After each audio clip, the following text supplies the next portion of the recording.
¿Estás postulando a la Universidad Nacional de Ingeniería? ¿Quieres un repaso con problemas que de verdad pueden venir? Pues estás en el lugar correcto. Te he traído hoy día un repaso de preguntas que han venido en exámenes de admisión de la uni pasados. Hemos agarrado una recopilación del año 1977 para que veas el tipo de pregunta y si tú has revisado preguntas de los últimos años, de repente de los últimos exámenes virtuales, vas a ver que es el mismo corte de pregunta y siempre las preguntas de exámenes de admisión se caracterizan por no ser muy operativas, no ser tan laboriosas en el aspecto de la resolución o matemático, sino siempre necesitar plantear bien, encontrar como los pasos correctos y si tú vas por ese camino vas a ver que siempre te salen bastante bien. Los problemas ya están en la descripción del vídeo para que tú primero lo descargues, lo imprimes, lo resuelves y después yo te espero aquí para que podamos ver la solución. Vamos entonces con la respectiva solución. El problema número 1 es un problema de estática. Nos hablan de un cuerpo, bueno, aquí es una bolita, yo le puse un cuadradito, que dice que pesa, ahí está el dato ahí, 50 newton, está colgando de un hilo, de una cuerda que tiene 10 pies de largo, se ha desviado 6 pies así en la horizontal, se mantiene en equilibrio por acción de esta fuerza y me preguntan acerca de la tensión, cuánto vale la fuerza, me piden si las fuerzas se dan en cierta proporción. Mira cómo los exámenes de admisión no son para rayarse operando, sino para evaluar si tú conoces bien tu teoría. En este problema que es de estática, vamos primero a empezar, si está en equilibrio, vamos a aplicar nuestra teoría que está en este canal. Hagamos un diagrama de cuerpo libre, empezamos dibujando así la fuerza de gravedad, que por dato del problema dice que es 50 newton. En todo cable debe haber una tensión que siempre está jalando al cuerpo. Y aquí, bueno, tenemos un poco de suerte, porque si esto es 6 pies, 10 pies, este es un triángulo rectángulo, vertical, acá dice 90 que es vertical, esto es una fuerza horizontal, formará 90, esto debe ser 8 pies y entonces este ángulo es un ángulo notable, sería un ángulo de 53 grados. Suponiendo que en un problema de repente no me viene 6, 8, 10, sino de repente 5, 12, 13 o de repente un 7, 15, 17.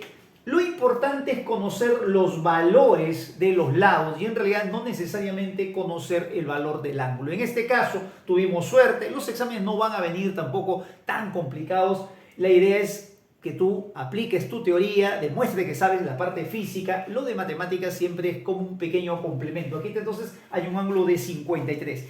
¿Cómo debemos pensar en estos problemas? Bueno, la idea en estos ejercicios es formar un triángulo de fuerzas y ese triángulo de fuerzas podría ser trasladando la fuerza y trasladando el peso para formar una figura más o menos de esta manera. Voy a dejar la tensión en su sitio, voy a trasladar las otras fuerzas y esto me quedaría así, mira. La tensión se queda en su sitio, la fuerza la hago retroceder un poco hacia la parte de atrás, pero siempre conservando su misma dirección y sentido, o como ahora está de moda en la uni, la misma orientación. Igual con el peso también lo traslado siempre conservando la misma orientación. Esto es un triángulo rectángulo y entonces estas fuerzas deben estar en una proporción, creo, conocida. Esto es 53 grados y entonces esto lo podemos hacer así. Esta fuerza de 50, que es la que se opone a 53, tendría que ser 4 multiplicado por 12,5. Claro, 4 por 12,5, 4 por algo sería 50. Eso quiere decir que la fuerza sería 3 por algo y la tensión sería 5 por algo. Ese algo, ¿cuánto tiene que ser? Ese algo tiene que ser 12,5. 12,5. 12,5. Ahí está.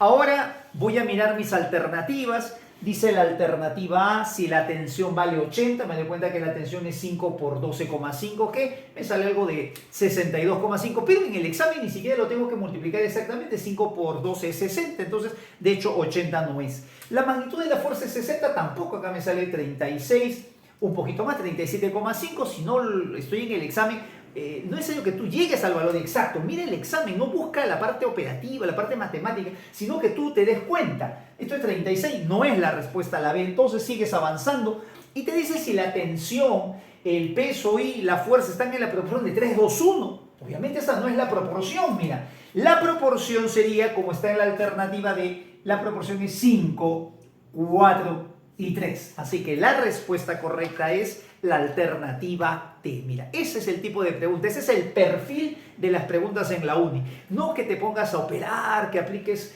como en los libros de algunas instituciones, donde complican demasiado el ejercicio. La idea es saber física, saber aplicar tu teoría y entender no lo que estás haciendo. En la pregunta número 2 tenemos una pregunta típica de dinámica. Dice que tenemos un bloque de 0,5 kilogramos que desciende con una aceleración de 0,2 de magnitud. El otro bloque es lo que me piden calcular cuánto es la masa del otro cuerpo. Este ejercicio voy a aprovechar para darte una formulita que siempre puede ser muy útil. La voy a demostrar, voy a aprovechar este problema de demostrarlo. La forma general de resolver esto es siempre haciendo el diagrama de cuerpo libre. Esto lo debemos hacer así, mira. Yo a este peso le voy a llamar masa 1 por aceleración de gravedad. En todo cable hay una tensión que está saliendo. En el otro bloque también hay una masa que le vamos a llamar M2, que sería M, por la aceleración de gravedad sería la fuerza gravitatoria. Y aquí, como es el mismo cable que ha pasado por la polea, entonces es la misma tensión. Si este bloque está descendiendo con una aceleración A, este bloque debe estar subiendo con el mismo valor de aceleración. Bueno, una vez que tenemos eso, aplicamos la ecuación, que es la segunda ley de Newton, que dice fuerza que va a favor menos lo que va en contra es masa por aceleración. Lo aplicamos primero para este bloque. Observa, mira cómo va a salir una expresión, esa formulita que está en algunos libros. La vamos a demostrar aquí, mira. Esto se hace así, sería M1 por G, que es la fuerza de gravedad que está a favor de la aceleración en el primer bloque, menos la fuerza que se opone es la masa por la aceleración. En el otro bloque que va para arriba, ahora la fuerza que está a favor de la aceleración es la tensión y lo que se opone es masa 2 por aceleración de gravedad. Y esto sería la masa del cuerpo 2 por A. Lo que haces con esas dos ecuaciones es sumar miembro a miembro. Ahí está, sumamos miembro a miembro. Al momento de sumar se cancela la tensión y te queda así, mira. Te queda M1G menos M2G y eso sería igual a M1A más M2A. Voy a factorizar M1 y M2, perdón, voy a factorizar la aceleración y me quedaría M1 más M2. Y como te queda la suma por la aceleración, a lo mejor lo pongo acá, sería así, M1 más M2 por la aceleración. Al momento de sumar factorizo la aceleración. Lo que voy a hacer ahora es despejar la aceleración. Esta aceleración o este valor de aceleración, que es el valor de la aceleración del sistema, porque los dos la tienen, va a quedar, mira, de la siguiente forma. Quedaría M1G, que no es otra cosa que el peso del bloque que veo que va para abajo, menos M2G, que es el peso del cuerpo que va para arriba, dividido todo eso entre la masa total. Esta expresión que aparece en muchos textos a veces, como si fuera pues una especie de fórmula mágica, creo que se ha movido. A ver, vamos a verificar si esto está bien.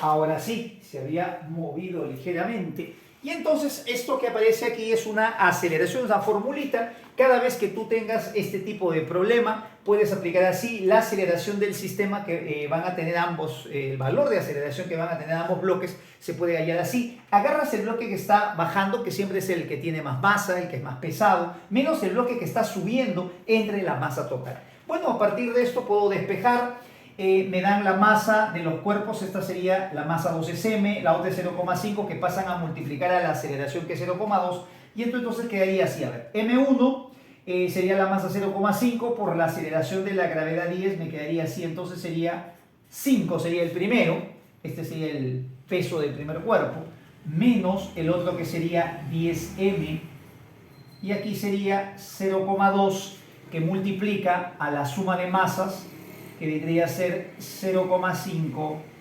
más la masa desconocida. Bueno, ahí desarrollamos. Lo demás es simplemente ya resolver. 0,2 por 0,5, esto nos da 0,1, a 5 por 2, 10, pero hay dos decimales que separar y aquí nos quedaría 0,2 m. Bueno, seguimos despejando. A ver, esto pasaría al otro lado, esto me queda 4,9, esto pasa al otro lado y me queda 10,2 m.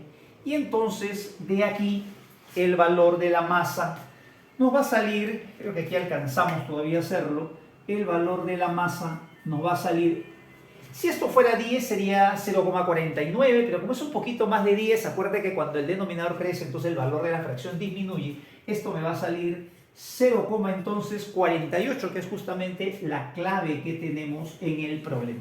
Así que el día de hoy, aparte de la solución, no te olvides que esa formulita si viene, la puedes aplicar directamente. Otra preguntita que vino ese año 77, mira, de repente alguien dirá, no, son muy antiguos, ¿por qué agarra tan antiguos? Y la verdad es que, primero, todo postulante a la uni debe por lo menos ahorita revisarse los 5 últimos exámenes de la uni. Ponerme a hacer de repente el 2019, 2017, sería volver a hacer problemas que tú ya debes haber revisado, porque seguramente que del otro lado de la cámara están postulantes que están repasando lo que viene. Y seguramente también tus profesores en su material deben colocar las últimas preguntas de los exámenes. Debe estar el 2020 de repente uno, los exámenes virtuales. Eso se debe sobreentender. Pero es muy probable que estos problemas no los conozcas o no los hayas visto. O de repente piensas que venían de otra manera. Es muy difícil que esta fuente de problemas de repente circule todavía, así que es una gran oportunidad de revisar, como ves, bonitos problemas. La pregunta número 3 dice que tenemos una piedra que está circulando así, unida a un cable de radio R, y me dicen que para que se mantenga tensa el cable en todo momento, ¿cuál es la relación que se debe cumplir entre la aceleración de gravedad, el radio y la velocidad angular? Aquí hay que saber que cuando una partícula está girando en un plano vertical, hay un momento donde la tensión es máxima y un momento donde la tensión es mínima.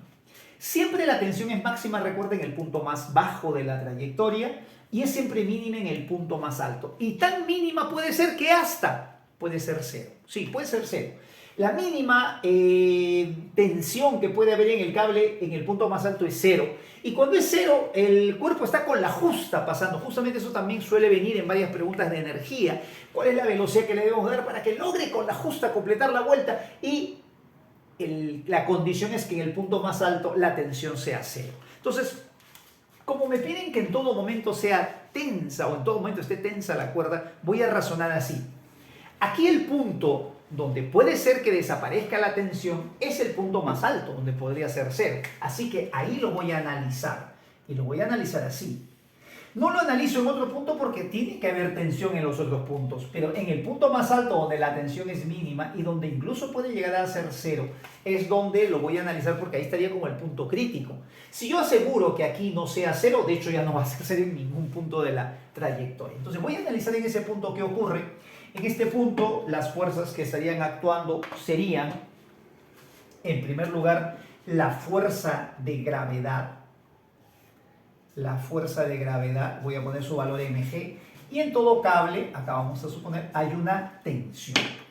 Como yo quiero, voy a analizar, perdón, en el punto más alto, voy a suponer que la tensión es cero, escucha bien lo que voy a hacer, voy a suponer que es cero en ese punto, y calcular con qué velocidad angular tendría que estar la piedra para que en ese punto sea cero. Entonces, pero me piden que no sea cero, que haya tensión. Tranquilo, chuls. Vamos a ver cómo resolvemos ese tema. Mira, primero lo resuelvo así por fuerza centrípeta. Por fuerza centrípeta, todas las fuerzas que van hacia el centro serían mg más tensión, pero solamente sería mg porque la tensión estoy asumiendo que es cero. Si esta es la fuerza centrípeta, esto debe ser masa, velocidad angular al cuadrado por el radio de la trayectoria. Esta velocidad angular sería la velocidad angular que tiene en este instante. En este instante lo vamos a representar a ver de esa manera. Bueno, se cancela la masa y entonces quedaría así. La velocidad angular sería g entre r y le saco raíz cuadrada, ¿no? M y m se va, pasa el radio a dividir y saco raíz. Entonces ahora razono un poquito, que es justamente lo que caracteriza los exámenes de admisión. Si la velocidad angular tuviese ese valor en el punto más alto, no habría tensión. Pero si yo quisiera que en todo momento haya tensión, ¿cómo tendría que ser la velocidad angular? Entonces, para que haya tensión, la velocidad angular tendría que ser, vamos a ponerlo pero de esta manera, tendría que ser mayor, estaba poniendo ustedes igual, mayor que el valor G entre R. Si la velocidad angular es mayor que ese valor, entonces nosotros vamos a asegurar que la tensión va a ser siempre diferente de cero, porque solo cuando es igual se hace cero. La respuesta entonces sería velocidad angular mayor que G entre R. Otra pregunta es la número 4, una pregunta que cuando uno la lee parece de repente que fuera, no sé, física moderna, física de rayos X, por hablar de electrones, pero mira la idea, dice que sobre una pantalla de un tubo de televisión, bueno, esos tubos de televisión existían pues en los años 70 y tantos, ahora ya todo es LED, ¿no? Pero un poco que nos queda la idea por lo menos de lo que en vida fue eso, y dice que inciden 10 a la 16 electrones, chocan en esta pantalla. Cada uno de esos electrones me dice que llegan con 10 a la 6 centímetros por segundo. Mucho cuidado siempre con las unidades. Coloca todo el sistema internacional. 10 a la 6 centímetros por segundo en metros, ¿cuánto sería? Acuérdate que cada 100 centímetros tenemos un metro. Entonces, si tenemos 10 a la 8 centímetros por segundo, eso sería 10 a la 6 metros por segundo. Así que voy a poner 10 a la 6. No te olvides, 10 a la 8 es centímetros. Vas a agarrar 10 a la 2 para formar un metro y te queda 10 a la 6 metros por segundo. Ya lo pasé a metros por segundo. Luego me dicen que tenemos la velocidad. Todo esto dice que ha pasado en un segundo. Esa es la cantidad de electrones que han chocado con esta velocidad. Esta es la cantidad en esta pantalla en un segundo. Y me pregunta pues cuánto es la potencia en watts que se está aplicando. Bueno, para calcular la potencia, me acuerdo de la definición, potencia es trabajo entre tiempo, o ese trabajo también se interpreta como la energía transmitida. Entonces habría que preguntarse qué energía está llegando a esta pantalla en ese segundo. Bueno, la energía, efectivamente, ¿no? El trabajo que se realiza, que vendría a ser la energía invertida para que estos electrones lleguen aquí, sería igual a la variación de energía cinética. Aquí voy a utilizar ese teorema que se llama trabajo neto es variación de energía cinética. Todo el trabajo que hemos hecho para que estos electrones lleguen con una cierta cantidad de energía sería variación de energía cinética. Eso sería la energía cinética final menos la inicial. De esa manera podría calcular con qué energía está llegando todos esos electrones a la pantalla. Y eso me permitiría saber pues, cuánta energía estoy invirtiendo o en otras palabras qué trabajo estamos haciendo. Entonces esto se calcularía así. En cada electrón tenemos esta energía. La energía cinética final sería un medio de la masa por su rapidez al cuadrado. Hay que recordar que no es un electrón, sino son 10 a la 16. Y todo eso está ocurriendo en un intervalo de tiempo de un segundo. Entonces ahí desarrollamos, a ver, esto nos quedaría así, tenemos 10 a la 16 electrones, cada electrón sería un medio de la masa te la dan ahí como dato abajito, 9 por 10 elevado a la menos 31 kilogramos, y la rapidez sería 10 a la 6 elevado al cuadrado sería 10 a la 12, todo eso en un segundo. Si tú miras esto, 9 entre 2 es 4,5. Y si tú miras las claves, solo hay una que tiene 4,5. Así que esa debe ser automáticamente la respuesta. Pero nosotros, como lo estamos haciendo a la legal, estamos aquí practicando. Todavía no estás en el examen. En el examen tú ya marcas de frente. Podemos aquí verificar. Esto sería 16 y 12, sería 28. Acá te queda 10 a la menos 3. Y efectivamente la clave es 4,5 por 10 a la menos 3 watts. Vamos a la pregunta número 5, que es una pregunta muy interesante también.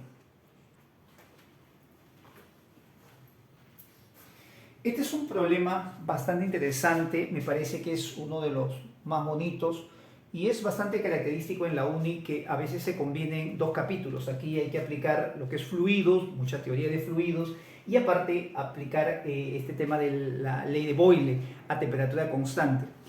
Lo más difícil que suele venir en la uni es de este tipo de problemas donde usas dos temas diferentes. La uni mide la dificultad de las preguntas o porque usas un tema o porque usas dos. Súper difícil sería que uses 3 temas y eso normalmente en la uni no suele ser motivo de exámenes. Vamos a ver esta pregunta, mira, dice, la rama corta y cerrada de este tubo de Mariotte, dice que está llena de aire, aquí hay aire, se supone que esto está encerrado así, acá está mi pulmón, aquí está encerrado, acá hay aire, y este aire que está por aquí, vamos a ponerlo en todo caso así, ¿no? Aire. Dice que está formando una columna de 18 centímetros. Y la pregunta es, ¿qué cantidad de mercurio habrá que echar en esta rama para que esto se reduzca a las 2/3 partes? Pero vamos aquí analizando, ¿no?, despacio esta primera parte, ¿no?, aplicando nuestra teoría. Cuando nosotros tenemos un líquido en un recipiente, estos son vasos comunicantes, tienes acá 2 recipientes comunicados en la parte inferior. Si este recipiente, este lado del tubo estuviese abierto y estuviese soportando también la presión atmosférica, obviamente este líquido debería alcanzar el mismo nivel. En el momento que vemos que los desniveles son diferentes, quiere decir que la presión del aire y la presión atmosférica obviamente no son iguales. Entonces aquí tendremos que primero saber cuánto es la presión del aire aquí, en este momento, en estas condiciones. Aquí tenemos 18 centímetros de esta columna de aire, acá tenemos 76 centímetros de mercurio y aquí tenemos que calcular primero cuánto es la presión del aire que está apareciendo en este momento. Y mira la forma interesante cómo se puede hallar. Para calcular la presión del aire, ahí dice, después de haber visto el texto del problema, que dice que queremos reducir a 2/3, cuánto líquido queremos de mercurio agregar, me dan el dato de la presión atmosférica, que también es 76 centímetros de mercurio, que es un dato de repente que no es necesario que te lo den porque tú lo debes saber. Dice que la temperatura es constante. Cuando la temperatura es constante, estamos en un proceso que se llama ley de Boyle. ¿Te acuerdas de pavito, pavito? Cuando la presión es constante, entonces se cumple que pavo 1 es igual a pavo 2, así. Esto es pavito, pavito, pero las temperaturas como son constantes se cancelan, así que te queda PB igual a PB. La presión en este punto nosotros no lo conocemos, se puede calcular y eso se puede hacer, mira, de esta manera. ¿Cuánto es la presión aquí inicialmente? Esto es importante, esto es interesante de analizar. Mira cómo se puede calcular. Y esto es lo que a mí particularmente me gusta mucho de los exámenes en la uni, que no requiere que sean tan operativos. Yo no sé por qué muchos profesores durante largos años creen que nivel uni es un problema un problema operativo donde hay que aplicar muchas cosas. Al contrario, hay que pensar solamente, aplicar bien tu teoría y vas a ver cómo el problema debe ser, al contrario, muy fácil, muy elegante, diría yo, en la solución. Mira, me acuerdo que cuando tú tienes un líquido en estos tubos en forma de U, los puntos de igual presión son aquellos que están en el mismo líquido y en el mismo nivel. Podemos escoger estos 2 puntos. Quiere decir que la presión que soporta este punto, que viene a ser de todo el aire que está encima, aquí aprovecho de recordar la teoría que cuando tú tienes un recipiente con un gas, la presión del gas es la misma en todo el recipiente, así que la presión del aire en cualquier punto de este recipiente debe ser un valor que voy a llamar P1. Y por el otro lado, la presión debe ser igual a todo lo que tiene en la parte superior. Acá tenemos 76 centímetros de mercurio y una presión de 76 centímetros de mercurio equivale a una atmósfera de presión. Pero en este punto, aparte de esta atmósfera de presión a la que equivalen estos 76, tiene la presión atmosférica, que también es una atmósfera. En total, ¿cuánto sería la presión que soporta este punto? La respuesta es que ese punto soporta 2 atmósferas de presión. Así que lo voy a poner aquí, 2 atmósferas. Así nomás, mira, ¿ves? Estos puntos tienen igual presión, aquí la presión del aire no lo conozco, lo dejo indicado, le pongo P1, y acá tiene que ser la presión de esta columna más la del aire. La atmósfera es una atmósfera de presión, que ya conocemos, y estos 76 nos dicen como dato, y sabemos que por el experimento de Torricelli, 76 centímetros de mercurio genera una presión de una atmósfera también. Entonces, en lugar de dejarlo en centímetros de mercurio, lo pongo en atmósferas. Acá tengo del aire 1, más de este mercurio, otra atmósfera. ¿Cuántas atmósferas tengo? 2. Entonces, vamos aquí ahora a razonar. ¿Cuánto líquido le tengo que agregar para que esta columna, dice, de aire reduzca su volumen en 2/3? ¿Cómo es reducir en 2/3? Mira la teoría, cómo lo tenemos que aplicar. Reducir 2/3 significa, a ver si yo tengo 18, acá tengo 18 centímetros, voy a asumir que el área es una constante, entonces el volumen de aire tiene que reducirse, vamos a suponer que sube hasta aquí el mercurio. ¿Cuánto tendría que reducirse el volumen? Como el volumen se reduce a 2/3, entonces esta columna también va a tener que ser 2/3. ¿Cuánto es 2/3 de 18? 2/3 de 18 sería 12. Por lo tanto, aquí quiere decir que se ha elevado 6. 1/3 de 18 es 6 lo que es elevado. Si de repente alguien no recuerda, el volumen de esta, vamos a asumir que es un cilindro, sería el área de la base por la altura. El área de la base por la altura 18 sería todo el volumen. Y 2/3 del área de la base por la altura 18, ¿cuánto sería 2/3 de esa cantidad? Sería 12 por el área. Si acá tengo 12, acá debo tener 12 por el área, acá debo tener 6. Entonces, el mercurio tiene que subir 6 para que ahora yo tenga los 2/3. Y esos 2/3 quiere decir que deben ser 12 centímetros de la columna de aire. Mira, de 18 ahora es 12. De un volumen B ahora es 2/3 de B. Si ha subido 6 centímetros, entonces el mercurio, ojo con este detalle, como los líquidos no se comprimen con facilidad y aquí ha subido 6, por acá tiene que haber bajado 6. Aquí está el volumen del mercurio ahora. Aquí ya no hay nada, tiene que haber bajado 6 y entonces ahora por acá me tiene que quedar 70. Ahí tengo 70, aquí lo puedo marcar por si gusta para que te acuerdas, acá tengo 70, ahí está. Muy bien, el mercurio, si esto sube, ha tenido que bajar, pero cuando esta columna de gas reduce su volumen es porque la presión ha cambiado. Lo voy a poner aquí con otro color, vamos a usar este mejor que se ve mejor. Acá va a haber una nueva presión que necesitamos calcular.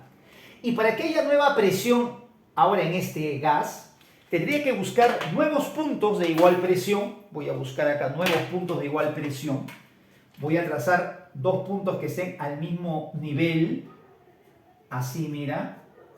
Voy a trazar dos puntos que están en el mismo líquido y en el mismo nivel. Me conviene estar ahora aquí. La nueva presión 2 debe ser igual a la nueva presión que debe haber acá. Y para que haya nueva presión, justamente, porque si yo dejara solamente este pedacito, mira, ahora tengo una columna de líquido más chiquita. Si acá tiene 6, mira bien, si acá tiene 6, entonces acá tiene 64. O sea, tienes menos columna de mercurio. Si tienes menos columna, debería haber disminuido la presión. Justamente, aquí tú tienes por eso que agregarle mercurio. Vamos a suponer, a ver, tienes que echarle, no sé cuánto mercurio habrá que agregar. Vamos a tener que agregarle más mercurio. Ahí está. Tengo que agregarle una cierta altura de mercurio. Todo esto tengo que agregarle. Todo esto de acá. Esta sería mi incógnita. Esta es la altura de mercurio que le tengo que agregar para que ahora sí la presión que está generando todo este mercurio en este punto rojo sea igual a la nueva presión que hay en ese gas. Pero ¿cuánto es la nueva presión? ¿Cuánto sería la presión 2? Como la temperatura se mantiene constante, vamos a aplicar esta propiedad. La presión 1 era 2 atmósferas, el volumen 1 era B, la presión 2 es la que me interesa, y este nuevo volumen, este volumen que era de 18, que tenía una longitud de 18, al comprimirse ahora tiene 12, representa 2/3 del volumen original. ¿Cuánto te sale la presión 2 entonces? La respuesta es que, simplificando, 2B te sale 3 atmósferas. Esto significa, mira, que la nueva presión ahora es de 3 atmósferas. Vamos entonces nuevamente a hacer lo mismo que hice en la parte inicial, así como al principio dije, esta presión debe ser igual a la presión del mercurio más la atmosférica. Acá voy a hacer lo mismo, mira. La presión de este gas, que es 3 atmósferas, debe ser la presión de todo el mercurio más la atmosférica.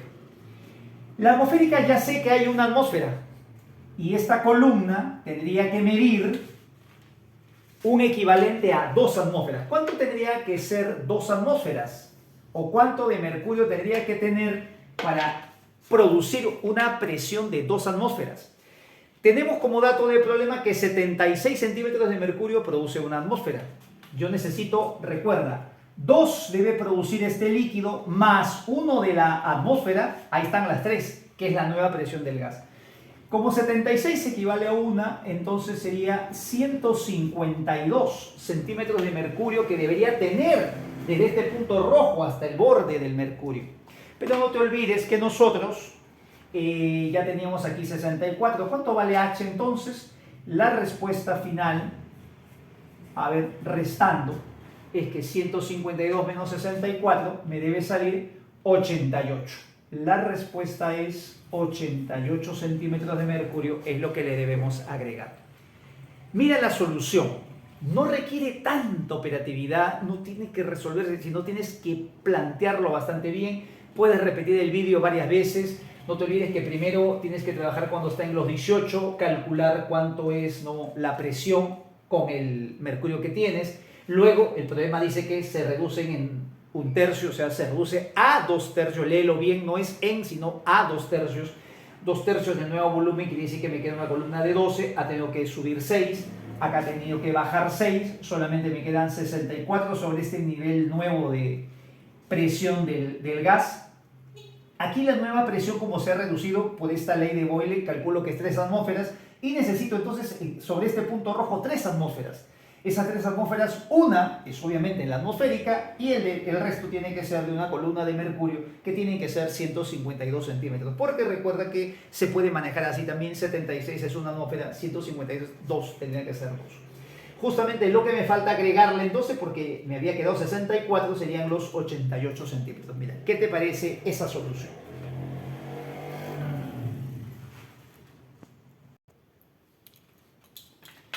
Seguimos con la pregunta número 8, en este caso la número 6.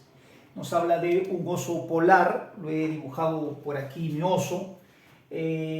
Dice el problema que el oso polar tiene una masa de 550 kilogramos y está flotando en un trozo de hielo. Dice que el hielo se comienza a derretir y me piden cuál sería el volumen mínimo de hielo que debe quedar para que el oso no se moje las garras. Cuando dice no mojarse las garras, quiere decir que el hielo no se hunda en el agua, y entonces yo debo asumir que el volumen mínimo que debe tener el bloque de hielo es cuando el bloque de hielo está al ras del agua, de esta manera. Mira, este es el bloque de hielo, el agua está justo al ras, en esa misma superficie. Es como que el agua todavía no ha mojado, no ha cubierto el hielo no se ha sumergido en el líquido. Entonces el oso está en ese punto ahí con sus patas todavía, con sus garras a punto de mojarse. Me dan como dato la densidad del hielo, 0,92, lo paso a sistema internacional, por 1000 se multiplica para pasar de gramos por centímetro cúbico a kilogramos por metro cúbico, y lo mismo hago con la densidad del agua, 1030. Bueno, este problema o estos problemas, como el oso está flotando en el hielo y todo está flotando, ahí no hay movimiento, no hay aceleración, no se hunde, entonces lo analizo por estática.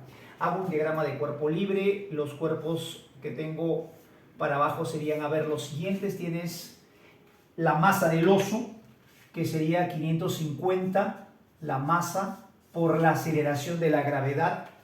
Tienes el peso del hielo, el peso del hielo sería así, ¿no? La masa del hielo por la aceleración de la gravedad. Y aquí, como el hielo está sumergido, tenemos un empuje que es vertical hacia arriba. Como esto está flotando, queremos, según lo que dice el problema, el volumen mínimo, de tal manera que esto no se está hundiendo, está ahí en un instante flotando. Entonces aquí está en equilibrio y podemos plantear nuestro problema así. Lo que va para arriba, el empuje, debe ser igual a lo que va para abajo, que sería el peso tanto del oso como el peso del propio hielo. No te olvides de esto. Esto ha venido también en exámenes con botes, con tablas de madera. Siempre se agarra el peso total, el cuerpo que tienes encima más el cuerpo que está flotando. Muchos chicos se olvidan del peso del cuerpo. Tienen una tabla y se olvidan del peso de la tabla. No solamente se toma el peso del cuerpo que está encima, sino tienes que tomar el peso del cuerpo que flota, y eso es igual al empuje total. Por si acaso, hay otra técnica cuando solamente se quiere colocar el cuerpo adicional y se utiliza la variación de empuje, pero ese es otro tipo de problema cuando tú tienes el cambio en el volumen del cuerpo. En este caso no, el cuerpo está llegando al ras, agarramos todo el sistema, esto quedaría así, entonces el empuje sería la densidad de líquido, que en este caso es el agua. A ver, vamos a ver si me alcanza por aquí, sería la densidad del agua por la aceleración de la gravedad por el volumen desalojado. El volumen desalojado sería el mismo volumen del cuerpo. Eso sería igual a la masa del oso por la aceleración más. La masa de hielo, también lo puedes poner así, sería la densidad del hielo, que es 920 por su volumen. Acuérdate que masa es densidad por volumen. Y eso multiplicado por la aceleración de la gravedad. Como te estás dando cuenta, este problema comienza a dar risa. Mira, G, se va y entonces se pone bastante bonito. Esto pasa a restar, a ver, 920 pasa a restar, sería 1030 menos 950, esto sale 110B igual a 550 y el volumen te sale entonces 5 metros cúbicos. Esa sería la solución. En la pregunta número 7 tenemos el volumen, me piden qué volumen de mercurio habrá que introducir o debe haber en todo caso en un recipiente de 360 centímetros cúbicos cuando está a 0 grados, para que al calentar este sistema, la parte dice vacía, el volumen de esta parte vacía no se altere. Me dicen que el coeficiente de dilatación del mercurio es 6 veces el coeficiente de dilatación del vidrio. Ahí está, este es el vidrio, le pones un valor, el de mercurio es por 6 el coeficiente de dilatación del mercurio, 6 veces el del vidrio. ¿Cómo se plantea este ejercicio? Si nosotros queremos que la parte vacía del recipiente no cambie para cualquier cantidad de calor que le hayas dado, la condición es esta, mira. Cuando calientas, crece el recipiente y tiene que crecer el volumen, pero esos crecimientos tienen que estar o tienen que ser iguales para que la diferencia se mantenga siendo la misma. Te pongo una analogía para entender, de repente no lo entiendes muy bien cómo es que los dos tienen que crecer lo mismo. Pongo una analogía. Supongamos que yo me saco 3 en un examen y mi compañero se saca 15. Tenemos una diferencia de 2. Le hago una competencia, le digo en el próximo examen yo te voy a ganar, me pongo a estudiar. ¿Qué pasa si del 12 que yo tengo, ahora yo subo 2 puntos mi nota, ahora subo a 14? Estaré más cerca de la nota de mi compañero. ¿Qué pasa si él estudia y también suben 2? Si los dos subimos lo mismo, si los dos incrementamos nuestra nota lo mismo, yo de 2 subo a 14 y él de 15 sube a 17, la diferencia seguirá siendo la misma. O sea, cada vez que las dos cantidades crecen lo mismo, la diferencia siempre se mantiene. Esa es la idea aquí. Supongamos que tú tienes un volumen, vamos a poner de 300. Si esto crece a 320, esto debe subir a 380. Deben aumentar lo mismo para que al restar ese espacio hueco, ese espacio vacío, siempre sea el mismo. Entonces esto lo planteas así, mira. La variación de volumen del recipiente debe ser igual a la variación de volumen de mercurio. Nada más. La variación de volumen del recipiente lo calculas así, sería el volumen inicial, que es 360, el coeficiente de dilatación del recipiente, o del vidrio en este caso, acá vamos a ponerle R para que se vea que es recipiente mejor. Entonces acá le vamos a poner coeficiente del recipiente, le pongo R, por una variación de temperatura que no conozco. La variación de volumen de mercurio, la formulita es la misma, volumen inicial de mercurio, que es el volumen inicial que desconozco, que quiero calcular, por su coeficiente de dilatación, que me dicen que en el mercurio es 6 veces el coeficiente del recipiente. Hay que recordar que el cambio de temperatura es el mismo para los dos porque ambos están calentando juntos. Se va a mirar el cambio de temperatura, se va el coeficiente de dilatación y el volumen inicial de mercurio tendría que, pasando a dividir, ser de 60 centímetros cúbicos. En la pregunta número 8 tenemos, dice, ¿a qué temperatura se enfrían 5 kilogramos de agua a 100 grados Celsius? Aquí voy a recordarte que es importante que tú te des cuenta, si te dicen 5 kilogramos de agua o 5 kilogramos de vapor a 100 grados Celsius, porque recuerda que a 100 grados Celsius podemos tener agua en su forma líquida o vapor. Cuando un líquido como el agua cambia de fase, al cambiar de líquido a vapor, y lo mismo pasa de sólido a líquido, la temperatura se mantiene constante. O sea, podemos tener agua a 100 o vapor a 100. Así que hay que tener mucho cuidado con leer ese dato. En este caso tenemos agua a 100 y lo vamos a combinar con 3 kilogramos de hielo a 0 grados Celsius. Nosotros ya sabemos que cuando un cuerpo se combina con otro que tiene menor temperatura, siempre el más caliente le da calor al que está más frío, al que tiene menor temperatura. Y el que tiene menor temperatura comienza a elevarla. Entonces el agua, por estar en contacto con el hielo, va a disminuir su temperatura. Vamos a poner que llegue hasta un valor de temperatura que le ponemos, por ejemplo, por acá T. Ahora tú dirás, ¿y cómo sabe que no llega hasta cero? Porque también he visto yo un problema que bajó hasta cero. Tú estás en un examen y para eso tienes alternativas. Si tú ves las alternativas, ninguna de las claves dice cero, por lo tanto esa no puede ser la posibilidad. Asumimos una temperatura T y a este calor le vamos a llamar un calor 1 que está perdiendo el agua al enfriarse. Con ese calor que pierde el agua lo va a tomar el hielo y aquí va a haber un calor, vamos a ponerle así, un calor 2, que sirve para que el hielo, como está a 0 grados, cambie de fase. Recuerda que 0 grados Celsius es la temperatura de cambio de fase. Y una vez que se derritió, entonces ahora sí sube hasta la temperatura T. A esto le vamos a llamar Q2'. Un Q2 para cambiar de fase y un Q2' para calentarse hasta T. La suma de calores, no te debes olvidar que la suma de calores tiene que siempre sumarse. Bien. El calor 1 sería entonces la masa de agua, que es 1, el calor específico del agua, que es, perdón, la masa de agua, que es 5 kilogramos, calor específico, que es 1, y la variación es final menos inicial, así que sería la final, que es T menos 100. El calor 2 es un calor que está ganando el hielo. En los cambios de fase, cuando tú aplicas esta expresión masa por calor latente, ahí tú tienes que agregarle el signo más si está ganando y menos si es que se está perdiendo. Ojo que en esta suma de calores no hay forma de obtener signo a partir de la operación de la expresión masa por calor latente. Así que tú le tienes que agregar el signo dependiendo si se está calentando o enfriando. En este caso lo está recibiendo el hielo, está tomando el calor, lo está ganando, por lo tanto considero que es positivo. Sería masa de hielo 3 por el calor latente de fusión, que es 80. El calor 2' sería la masa de agua, ya no es hielo porque ya se derritió, como ya es líquido, calor específico será 1 por la variación, que será T menos 0, puedes poner así, o simplemente T, y eso sería igual a 0. Bueno, como todos los 3 y 5 están en kilogramos, el kilogramo se cancela y entonces la única unidad que va a quedar sería las calorías por gramo, y entonces ahí no va a haber problema con las unidades. Operemos esto, a ver, esto me quedaría así, entonces 5T menos 500, acá me queda 3 por 8 sería 24, 240, y aquí me quedaría 3T igual a 0. Operamos esto, a ver, aquí me queda 8T, aquí me queda menos 260 que pasa a sumar al otro lado, sería 260, y entonces el valor de T tiene que ser un poquito más de 30, la respuesta será 32,5 grados Celsius.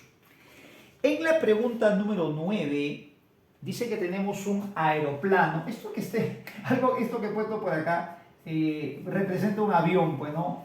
En su forma más simbólica, pues, ¿no? Es un avión que está volando. Y dice que está volando con una rapidez de 100 metros por segundo hacia el oeste. Dice que el campo magnético, vamos a ver que el campo magnético está entrando en esta región, es de 0,8 por 10 a la menos 4 Tesla, es la componente vertical. Entonces, si el avión vuela pues de esta manera, en forma horizontal, de este a oeste, y el campo magnético, su componente vertical es esta, lo vamos a ver así. Este es el avión y el campo magnético que está atravesado en forma vertical. Me piden cuánto es la diferencia de potencial que se forma entre las alas, sabiendo que la distancia es 25. Resulta que la diferencia de potencial aquí cuando una barra se mueve en un campo magnético, y ojo, en forma perpendicular, si tuvieses tú un campo magnético inclinado, lo debes descomponer y solamente trabajar con la componente perpendicular. Esto se calcula así, es la rapidez, la VBL. Esa es la expresión para calcular la diferencia de potencial. Y entonces esto nos queda así, la rapidez que vale 100, la velocidad que es, perdón, el campo magnético que es 0,8 por 10 a la menos 4 y la longitud que es 25 metros. Con eso vamos a hallar la diferencia de potencial. Bueno, acá me queda 8 sobre 10 que se cancela, acá sería 2000 y entonces me sale 0, me parece 0,2 voltios. ¿Sí? Esa sería la solución. A ver, verifica, acá sale un 0 con un 0 se va, 8 por 25 me sale 200, 2000, corremos 4 lugares, 0,2 voltios. Esa sería la solución. Ojo con esta pregunta, que es un problema que de hecho puede venir, a veces no se practica mucho ese tema, pero esto está en Feng en movimiento, esto es parte de lo que se llama la ley de Faraday y la ley de Lenz, o sea, en ese tema, esto se llama Feng en movimiento. Esto normalmente viene con un cablecito que conecta a los extremos, se le pone una resistencia y cuando hay un cable que conecta, entonces comienza a circular una corriente y ya no es solo una diferencia de potencial, sino se convierte en una Feng, aparece una corriente, entonces genera una diferencia potencial que por generar corriente se llama fuerza electromotriz. Y la última pregunta, que también es un tipo de problema que suele venir en la uni, de hecho ha venido parecido también en los últimos años, dice que tenemos una estación de radio, una antena a 90 kilómetros de una casa, y entonces emitimos una onda electromagnética con una frecuencia de 0,7 megahertz. Megahertz es 10 a la 6 hertz. Y entonces esta onda va a venir más o menos así. Aquí hay una longitud de onda, otra longitud de onda y así sucesivamente. La pregunta es, ¿cuántas crestas, cuántas crestas hay entre la estación y la casa? Obviamente, si tú te das cuenta, cada cresta va a existir por cada onda. Si podemos calcular cuántas longitudes de onda hay en esta distancia, podemos saber cuántas crestas hay.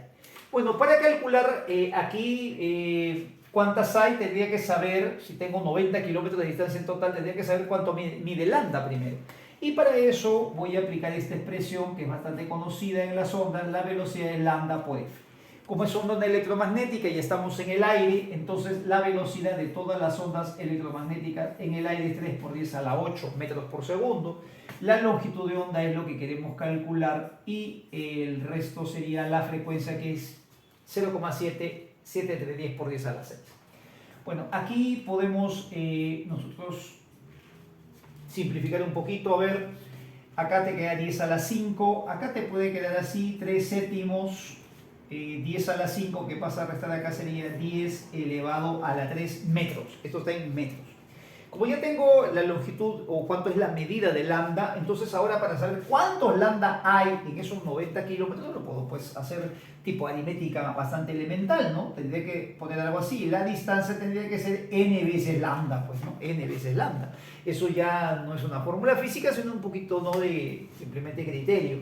Entonces la distancia sería 90 kilómetros, que 10 al cubo, 90 kilómetros. Lo paso a metros, no sé cuántos lambda hay, y aquí tendríamos 3 séptimos por 10 al cubo metros. Mira cómo te sale n, 10 al cubo se cancela, tercia y tercia sería 30, 7 por 3 sería 21 y la respuesta es 210 ondas, ¿no? 210 pulsos habría, 210 longitudes de onda entre la estación y la casa y por lo tanto en cada longitud de onda, en cada pulso habría pues una cresta y eso es lo que me piden. La respuesta sería 210. Te voy a dejar un repaso más de bonitas preguntas que han venido en exámenes pasados para que tú puedas practicar. Recuerda que repasar no es hacer problemas súper difíciles, sino volver a hacer, repasar es volver a hacer lo que ya has visto. Entonces hay que practicar nuevamente y tener fresco todos estos conceptos para llegar al examen que, ojo, ahora física vale más que química, así que no podemos no desaprovechar la oportunidad de sacar perfecto en física. Nos vemos en el próximo vídeo. Chao.